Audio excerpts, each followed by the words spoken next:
खबर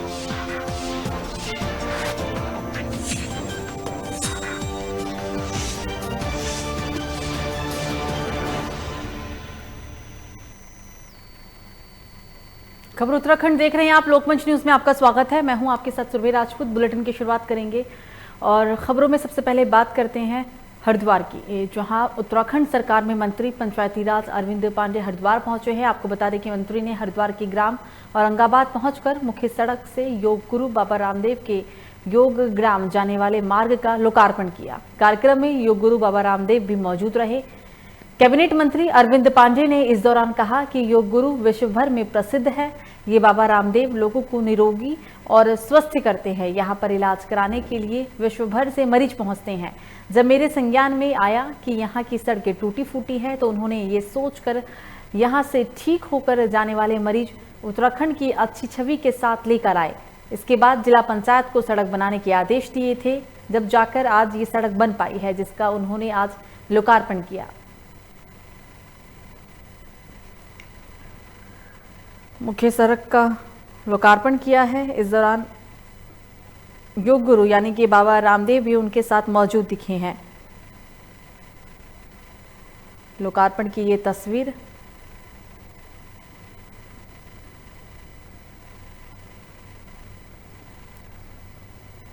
तो मंत्री ने हरिद्वार के ग्राम औरंगाबाद पहुंचकर मुख्य सड़क से योग गुरु बाबा रामदेव के योग ग्राम जाने वाले मार्ग का लोकार्पण किया। कार्यक्रम में योग गुरु बाबा रामदेव भी मौजूद दिखे।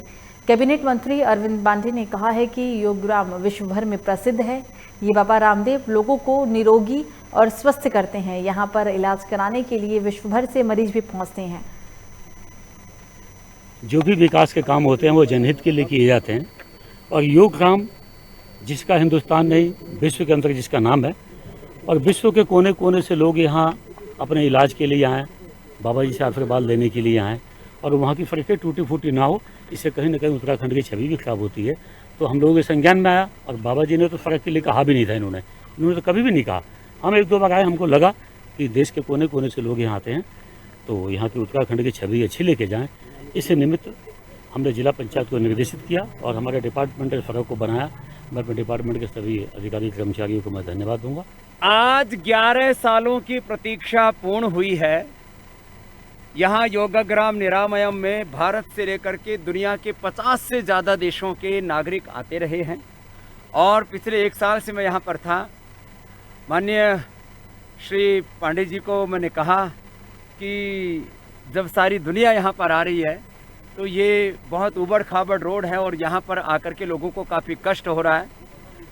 आज ये रोड बनने से मुझे बहुत प्रसन्नता है कि जो 11 सालों में मैंने भारत सरकार के कैबिनेट मिनिस्टरों को, यहाँ के मुख्यमंत्रियों को, बहुतों को कहा, लेकिन कार्य का जो यश है आदरणीय श्री पांडे जी के हाथ में गया। तो हरिद्वार में रोडवेज कर्मचारी अपनी मांगों को लेकर धरना प्रदर्शन कर रहे हैं। रोडवेज कर्मचारी ने अपनी मांगों को लेकर पूरे प्रदेश में 2 दिवसीय धरना आज से शुरू कर दिया। हरिद्वार में बस अड्डे और वर्कशॉप पर कर्मचारियों ने धरना प्रदर्शन किया। धरना प्रदर्शन करने वाले कर्मचारियों का कहना है कि उन्होंने पिछले 5 महीने से सैलरी नहीं मिली। जो लोग रिटायर्ड हो गए हैं उन्हें भी फंड का पैसा अभी तक नहीं दिया गया।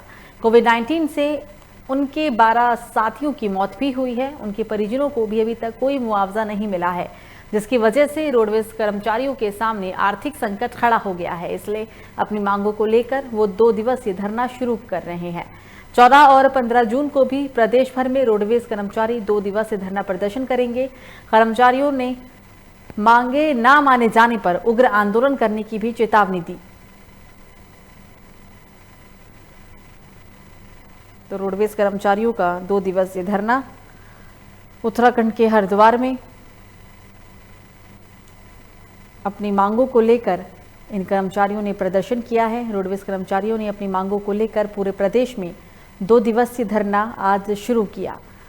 हरिद्वार में बस अड्डे और वर्कशॉप पर कर्मचारियों ने धरना प्रदर्शन किया। धरना प्रदर्शन करने वाले कर्मचारियों का कहना था कि उन्हें पिछले 5 महीने से सैलरी नहीं मिली है। जो लोग रिटायर्ड हो गए हैं उन्हें भी फंड का पैसा अभी तक सरकार के द्वारा नहीं दिया गया। उनका ये भी कहना था कि उनके साथियों की मौत कोविड-19 से हुई और उनके परिजनों को भी अभी तक प्रशासन की तरफ से कोई मुआवजा नहीं दिया गया, जिसकी वजह से रोडवेज कर्मचारियों के सामने अब आर्थिक संकट खड़ा हो गया है। अपनी मांगों को लेकर उन्होंने 2 दिवसीय धरना शुरू किया है। ये भी कहा गया है उनके द्वारा कि 14 और 15 जून को वो प्रदेश भर में 2 दिवसीय धरना प्रदर्शन करेंगे। कर्मचारियों ने मांगे न माने जाने पर उग्र आंदोलन की भी चेतावनी दे डाली। हम रोडवेज कर्मचारी से हैं और यह चालक पद पर कार्यरत है। 6 महीने से कर्मचारियों को तनख्वाह नहीं मिली, फंड का पैसा नहीं जमा हुआ, ना किसी का बीमे का पैसा जमा हो रहा है। हमारे कर्मचारी कम तनख्वाह में भी यहाँ काम कर रहे हैं। 6 महीने से तनख्वाह नहीं मिली, लोग बाग भूखे मर के भी काम कर रहे हैं। जब हमारा निगम घाटे में जा रहा है, निगम हमारा बंद है, पिछले कोरोना में हमें कोई मदद नहीं मिली। और निगम को जो है हमारे को सरकार पैसा दे जिससे जो हमारी तनख्वाह का भुगतान हो। दिसंबर तक का वेतन हमें मिला है। अब आप देख लीजिएगा, जनवरी, फरवरी, मार्च, अप्रैल, मई, जून आ गया, लगभग पूरे 5 महीने का तो ड्यू ही है। लोगों का फंड में पैसा जमा नहीं हो रहा है। सबसे लंबी बात तो वेतन की है, वेतन नहीं मिल पा रहा है। जिन लोगों ने डिपार्टमेंटल LIC करा रखी है, उन लोगों को LIC के पैसे भी उन लोगों के जमा नहीं हो पा रहे हैं। इस वजह से ये आज और कल 2 दिन का धरना है, 10 का 11 का, सुबह 10 बजे से 2 बजे तक। कोविड नियमों का पालन करते हुए 10, 15 आदमी बैठे हैं, केवल पूरे उत्तराखंड में बैठे हैं। उसके बाद 14 और 15 का है, उसमें भी 10 बजे से 2 बजे तक ही धरना रहेगा। तो विकासनगर कृषि उत्पादन मंडी व्यापारियों पर स्वच्छ भारत मिशन का यहाँ कोई असर नहीं दिखा। अगर बात करें विकासनगर कृषि उत्पादन मंडी समिति परिसर की, जो दुर्दशा का पूरी तरीके से शिकार है। कृषि उत्पादन मंडी समिति प्रशासन की लापरवाही के चलते मंडी परिषद में गंदगी का अंबार लगा हुआ है। सड़कें भी पूरी तरीके से बेहाल स्थिति में है। मंडी में आने वाले किसानों को परेशानियों का सामना करना पड़ रहा है। गंदगी के कारण स्वच्छता मिशन को जो भी पलीता लग रहा है। मंडी प्रशासन मंडी परिसर की सड़कों से लेकर नालियों तक सब की स्थिति पूरी तरीके से बदहाल है।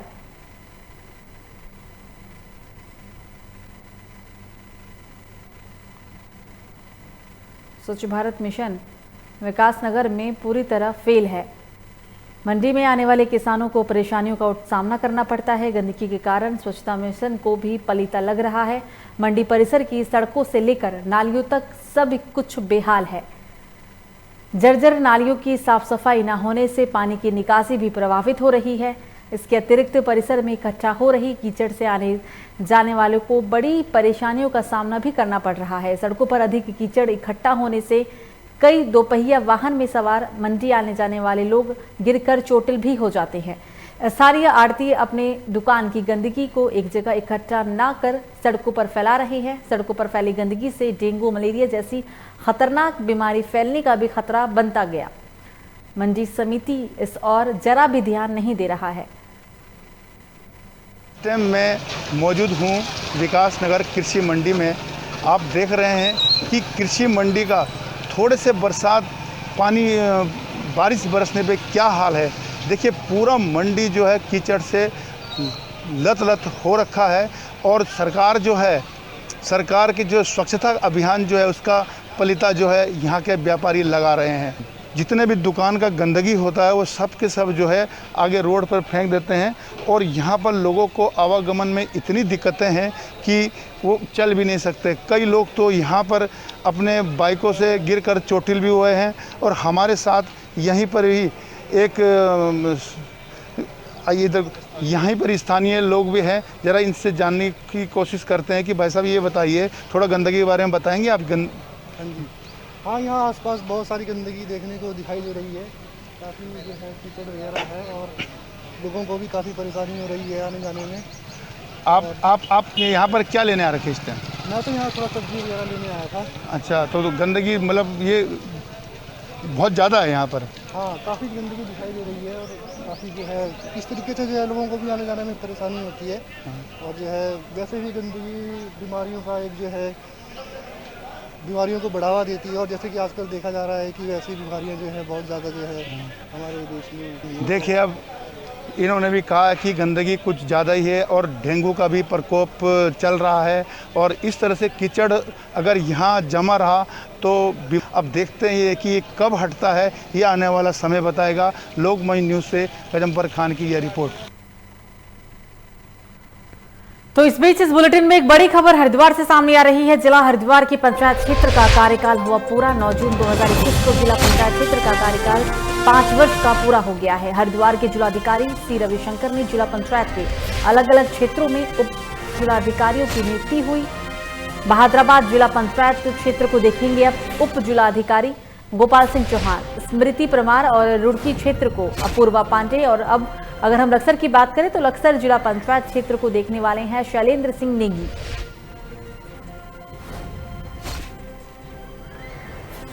तो जिले में हरिद्वार के पंचायत क्षेत्र का कार्यकाल पूरा हो चुका है। 9 जून 2021 को पंचायत क्षेत्र का कार्यकाल 5 वर्ष का हो गया। हरिद्वार के जिलाधिकारी सी रविशंकर ने जिला पंचायत के अलग अलग क्षेत्रों में उप जिलाधिकारियों की नियुक्ति की। बहादुराबाद जिला पंचायत क्षेत्र को देखने वाले हैं अब उप जिलाधिकारी गोपाल सिंह चौहान, स्मृति परमार और अपूर्वा पांडे रुड़की क्षेत्र को देखेंगे। लक्सर को जिला पंचायत शैलेंद्र सिंह नेगी निगरानी करेंगे।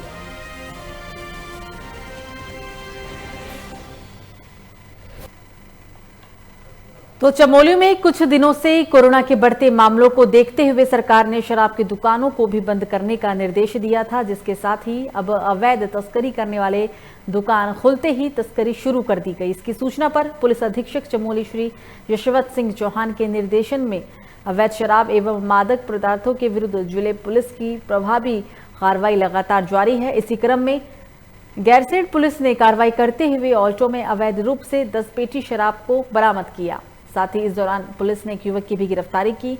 एक अभियुक्त मौके से भागने में भी कामयाब रहा। फिलहाल पुलिस ने परिवहन हेतु प्रयोग में लाए गए वाहन को सीज कर लिया है और मौके से जो अभियुक्त फरार हुआ है उसकी तलाश की जा रही है।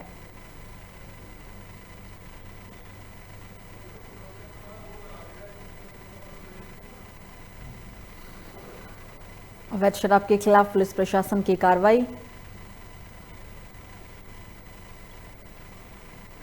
पुलिस अधीक्षक चमोली यशवंत सिंह चौहान के निर्देशन में अवैध शराब एवं मादक पदार्थों के विरुद्ध जिले पुलिस लगातार प्रभावी कार्रवाई करती हुई नजर आई।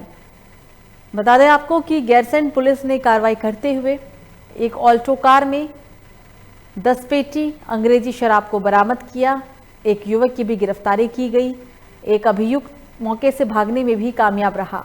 फिलहाल पुलिस ने परिवहन हेतु प्रयोग में लाए गए वाहन को सीज किया है और मौके से जो अभियुक्त फरार हुआ था उसकी भी तलाश कर रही है पुलिस। गैरसैंण पुलिस द्वारा रात्रि में चेकिंग के दौरान एक वाहन UK 11-1-32-13 ऑल्टो कार को चेक किया गया, जिसमें से एक व्यक्ति मौके से फरार हो गया। पुलिस द्वारा गाड़ी की तलाशी ली गई तो मौके पर गाड़ी से 10 पेटी अंग्रेजी शराब 16 में ढुसकी बरामद हुई। चालक को मौके पर गिरफ्तार कर बरामद शराब को कब्जे पुलिस लिया गया एवं फरार व्यक्ति की तलाश। खबर उत्तरकाशी से, जहां आज यमुनोत्री विधायक केदार सिंह रावत ने यमुनोत्री घाटी के अस्पतालों, थाना और चौकियों में सफाई कर्मचारियों, व्यापारियों को पीपी किट, मास्क, सैनिटाइजर बांटे और साथ ही नगर क्षेत्र में सैनिटाइजेशन मशीन का भी वितरण किया। इस दौरान उन्होंने अस्पतालों में डॉक्टर, स्वास्थ्य कर्मियों और मरीजों का भी हालचाल जाना है। यमुनोत्री विधायक ने कहा है कि वो और उनकी सरकार इस वक्त लोगों के साथ खड़ी है। आपको बता दें कि विधायक द्वारा 1.5 महीने से यमुनोत्री घाटी के बटकोट में और गंगा घाटी के चिंदियाली सौंड में जरूरतमंद लोगों के लिए कार्यकर्ताओं के सहयोग से रसोई संचालित भी किया गया। इस सराहनीय कार्य के लिए स्थानीय जनप्रतिनिधियों और गरीब तबके के लोगों ने विधायक का आभार व्यक्त किया।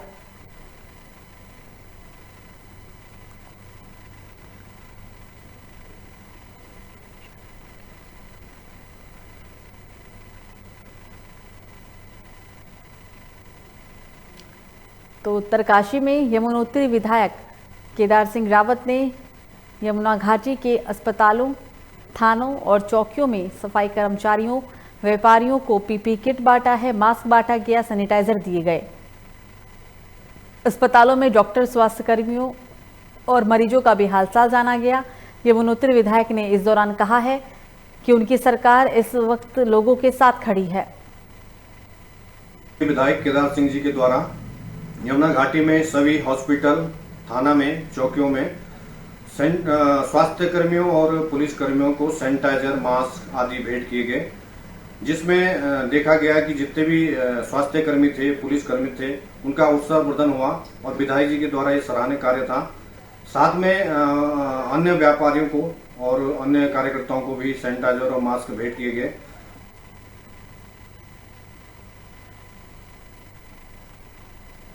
तो खबरों में आगे बढ़ेंगे और एक और बड़ी खबर लक्सर से सामने आ रही है, जहां लक्सर में न्यायिक महिला अधिकारी के साथ वकील ने छेड़छाड़ की। बार बार समझाने पर नहीं माना वकील। न्यायिक महिला ने नैनीताल उच्च न्यायालय के रजिस्ट्रार को लिखित जानकारी दी है। उच्च न्यायालय के रजिस्ट्रार ने हस्तक्षेप के बाद लक्सर पुलिस से वकील के खिलाफ मुकदमा दर्ज किया गया। लक्सर पुलिस अब मामले की जांच पड़ताल कर रही है। तो लक्सर के अंदर एक न्यायिक महिला अधिकारी के साथ वकील ने छेड़छाड़ की घटना को अंजाम दिया। बार बार समझाने पर भी ये वकील नहीं माना।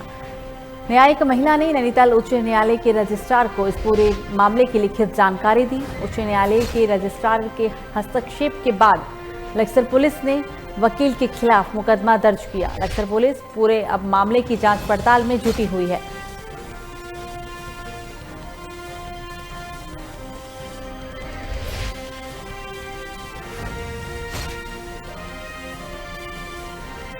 तो बार बार समझाने के बाद भी वकील नहीं माना। हालांकि अब इस पूरे मामले में पुलिस ने एफआईआर दर्ज कर लिया है। रजिस्ट्रार के हस्तक्षेप के बाद रजिस्ट्रार को इस पूरे मामले के बारे में लिखित जानकारी देने के बाद पुलिस ने मामला दर्ज किया।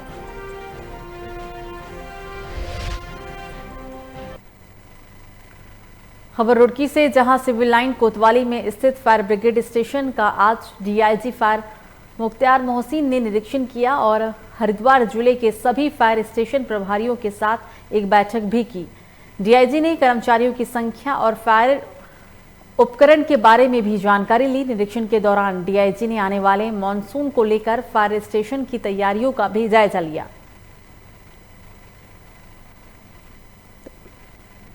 तो डीआईजी ने अधिकारियों के साथ बैठक की है। पूरी खबर रुड़की से बैठक की ये तस्वीर। सिविल लाइन कोतवाली में स्थित फायर ब्रिगेड स्टेशन का आज डीआईजी फायर मुख्तियार मोहसिन ने निरीक्षण किया है। हरिद्वार जिले के सभी फायर स्टेशन प्रभारियों के साथ उनकी बैठक में बातचीत की गई। डीआईजी ने कर्मचारियों की संख्या और फायर उपकरण के बारे में भी जानकारी ली। निरीक्षण के दौरान डीआईजी ने आने वाले मॉनसून को लेकर फायर स्टेशन की तैयारियों का भी जायजा लिया।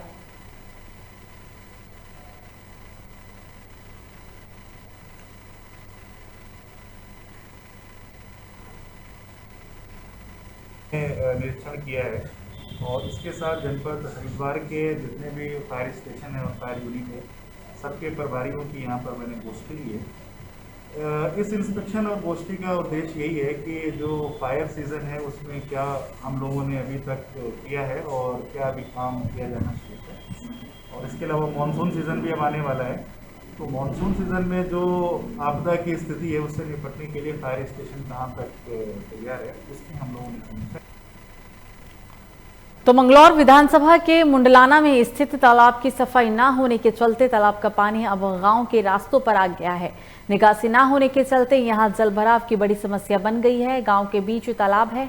इस तालाब के कारण अब गांव में जलभराव की स्थिति पैदा हो गई, जिससे आने जाने वाले ग्रामीणों को काफी दिक्कतों का भी सामना उठाना पड़ रहा है।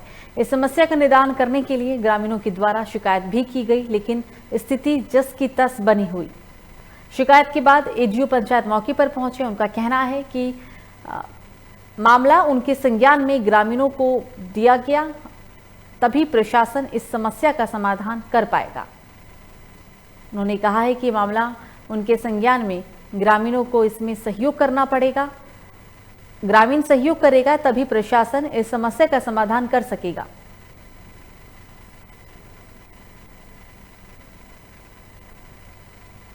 मंगलौर के मंगलौर की तस्वीर देख रहे हैं आप। ये सड़कें हैं या नाली कहना मुश्किल होगा। लोग कैसे इस सड़क पर चलने को मजबूर हैं। जलभराव की स्थिति है, दोपहिया वाहन भी यहाँ डूब जाते हैं। दुर्घटना का भी खतरा बना हुआ है। तालाब का पानी गांव में लोगों की परेशानी बढ़ाने लगा है। ग्रामीणों ने इस बात की शिकायत की। ग्रामीणों ने प्रशासन को इस पूरी समस्या के बारे में अवगत कराया। हालांकि प्रशासन का कहना था कि ग्रामीण उनकी मदद करेंगे तभी जाके उनके इस समस्या का समाधान हो पाएगा।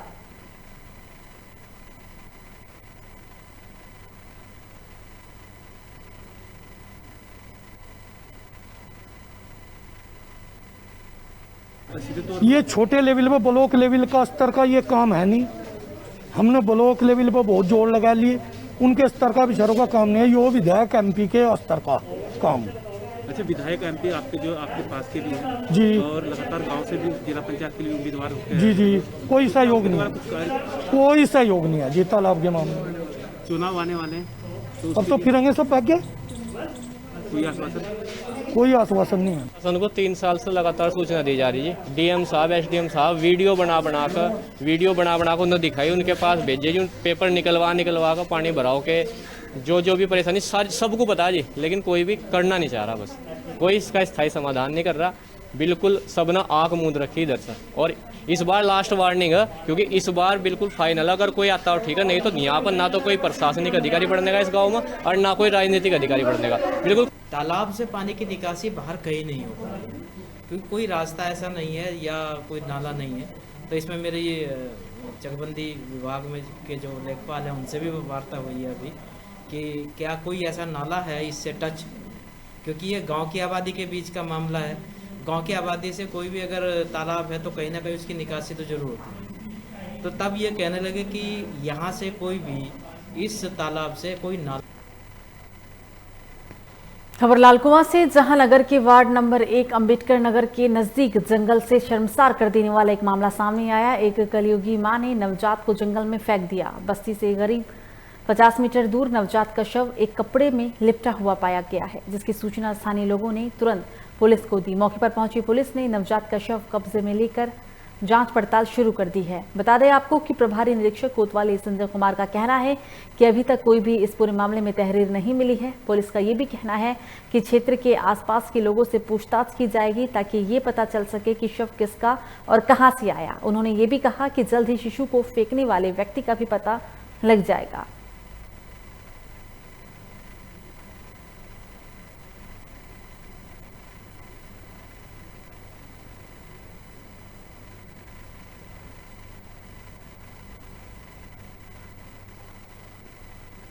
खबरों में आगे बढ़ेंगे और अब बात करेंगे उत्तराखंड के गदरपुर की, जहां पुलिस ने वाहन चोरी को लेकर एक बड़ी कार्रवाई की है। पुलिस ने 6 वाहनों के साथ 2 युवकों को गिरफ्तार किया। बताया जा रहा है कि गदरपुर क्षेत्र से लगातार वाहन चोरी की घटनाएं सामने आ रही थी। पुलिस ने इस दौरान 2 लोगों को भी गिरफ्तार किया। पुलिस ने 2 टीमें बनाकर इन वाहन चोरी की घटनाओं का खुलासा करने में लगी हुई थी। पुलिस ने 6 वाहनों के साथ 5 बाइक और एक स्कूटी को भी बरामद किया।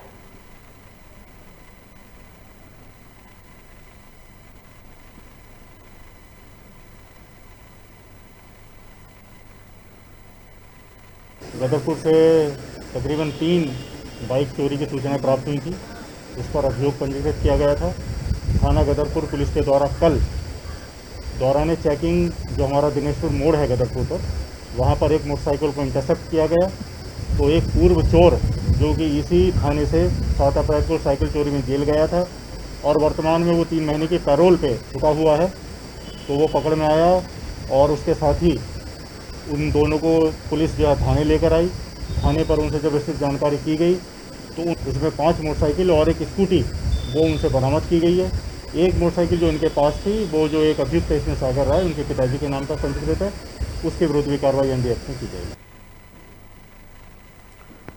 तो अक्सर से बड़ी खबर सामने आ रही है। सुल्तानपुर पुलिस ने प्रतिबंधित मास्क के साथ 2 को गिरफ्तार किया। मुखबिर की सूचना पर प्रतिबंधित मास्क के आयात करते पकड़े गए हैं 2 व्यक्ति। एक आरोपी पुलिस को देखकर मौके से हुआ फरार। फरार व्यक्ति की पुलिस कर रही तलाश। पकड़े गए दोनों व्यक्तियों के खिलाफ मुकदमा किया गया है दर्ज। हालांकि एक युवक की गिरफ्तारी के बाद उसे जेल भी भेज दिया गया। तो इस वक्त की बड़ी और अहम खबर लक्सर से आपकी टीवी स्क्रीन पर। सुल्तानपुर पुलिस ने प्रतिबंधित मास्क के साथ 2 लोगों को गिरफ्तार किया। मुखबिर की सूचना पर यह कार्रवाई की गई। एक आरोपी पुलिस को चकमा देकर मौके से फरार भी हो गया।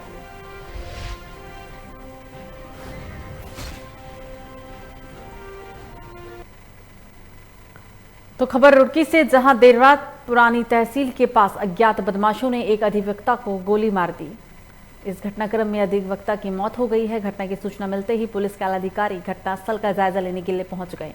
आपको बता दें कि अधिवक्ता मोहम्मद उस्मान तांडा भनेड़ा गांव के रहने वाले थे। वो अपनी पत्नी के साथ रुड़की की पुरानी तहसील के पास लंबे समय से रह रहे थे। ये घटना उस वक्त घटी जब अधिवक्ता मोहम्मद उस्मान किसी कार्य से अपने स्कूटर से घर से बाहर निकले थे। देर रात जब वो घर वापस नहीं लौटे, इस बात की शिकायत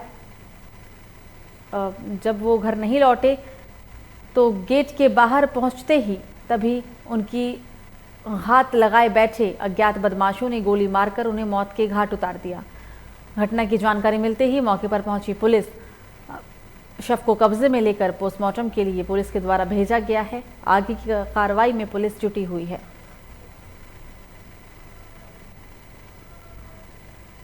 तो अधिवक्ता के ही घर के बाहर उनकी निर्मम हत्या कर दी गई। अज्ञात बदमाशों ने इस पूरे घटनाक्रम को अंजाम दिया है। पुलिस ने अज्ञात बदमाशों के खिलाफ मुकदमा दर्ज कर लिया।